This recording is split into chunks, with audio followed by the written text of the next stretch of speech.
Alléluia, alléluia, bonjour à tous, un moment très spécial pour Rouen aujourd'hui. Aujourd'hui, en ce moment, pendant que je vous parle, eh bien, il y a un incendie en cours. Un incendie à la cathédrale de Rouen, plus précisément sur la flèche de la cathédrale de Rouen. Et je vous le dis, cela n'est pas anodin. Pas du tout.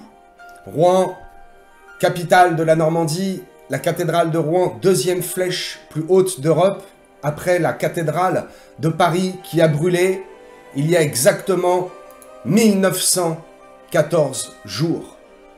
Serait-ce une déclaration de guerre spirituelle? Très certainement. Mes amis, ayons les yeux spirituels ouverts. À l'heure où je vous parle, la flèche est en feu. Elle est très certainement maîtrisée, je le crois et je prie pour qu'il n'y ait pas d'incendie supplémentaire et que notre cathédrale, ce symbole de l'Église en France, ne disparaisse pas. Je vous le dis, c'est une guerre spirituelle. Pourquoi? Parce que dans 3 jours, précisément 3 jours, encore un chiffre qui devrait vous parler, n'est-ce pas? Dans 3 jours, nous allons fêter la fête nationale, le 14 juillet, qui est une fête de la libération de la monarchie et de la libération, n'est-ce pas, du dogme royal qui imposait aux Français. Les Français en ont eu marre, ils se sont révoltés. Bien, je vois là une révolte spirituelle. Nous devons lever le poing contre ce qui s'est passé dernièrement. Non pas un point physique, mais un point spirituel par rapport aux élections, par rapport à ce que le monde a voulu couvrir. Le monde veut brûler toutes les églises. Le monde veut cacher la croix. Et c'est terrible, puisque dans 3 jours, nous allons célébrer la libération de la France de la monarchie.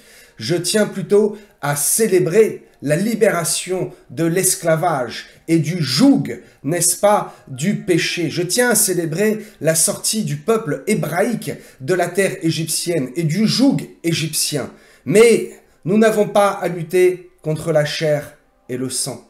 Emparons-nous de nos armes spirituelles d'Éphésiens 6 pour lutter contre toute adversité de l'esprit. 1914 jours, cette date et ce chiffre nous parle. Vous savez très bien de quoi il s'agit concernant l'histoire de la France. Dans 3 jours, nous allons célébrer cette fête qui fête la libération. Tous ces points ne sont pas un hasard. Si aujourd'hui même, pendant que je vous parle, la flèche de la cathédrale de Rouen est en feu, c'est bien une déclaration de guerre spirituelle, mes amis. Et je vous invite vraiment à prier, à rentrer dans un combat de l'esprit, à rentrer dans la prière. Tenons-nous sur la brèche. Soyons attentifs à ce qui se passe autour de nous.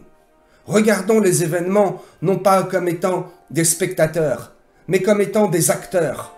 Nous sommes dans cette génération, c'est bien pour quelque chose. Christ nous a donné vie, nous a donné le souffle de vie par le Saint-Esprit dans ce corps, dans ce pays et dans cette génération, afin que nous nous levions. Parce que nous sommes l'armée du roi, n'est-ce pas? Alors, là où Satan et les forces obscures déclarent une guerre spirituelle au travers de ces élections qui ont été, je vous le dis, un scandale et qui font l'objet d'une grande confusion.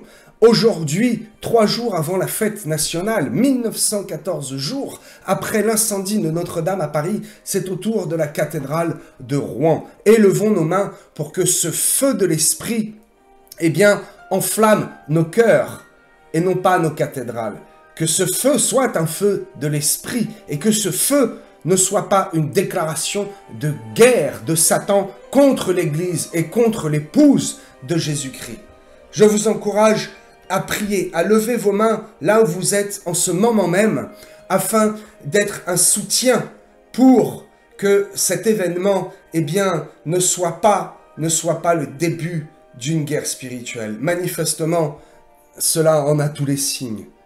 Tenez-vous prêts, tenez-vous sur la brèche, mes amis. Soyez grandement bénis et je vous dis à très bientôt. Dimanche, je m'exprimerai sur le sujet de la guerre spirituelle et du 14 juillet. Soyez fidèles. Je vous donne rendez-vous avec l'église Parole Vivante sur ce même direct, sur ce même Facebook ou sur ce même YouTube pour vous prêcher la parole de Dieu. En attendant, élevez vos mains, élevez vos prières pour que ce feu cesse et que ce bâtiment qui représente l'Église en France ne soit pas réduit en cendres. Soyons fiers de nos racines. Quel peuple effacerait ses racines? Est-ce que les Juifs effaceraient leurs racines? Est-ce que les musulmans effaceraient leurs racines? Pourquoi les Français ont-ils honte de la croix? N'ayons pas honte de la croix et proclamons que le pays est laïque. Les politiques sont laïques, mais que les habitants appartiennent à Jésus-Christ. Soyez bénis.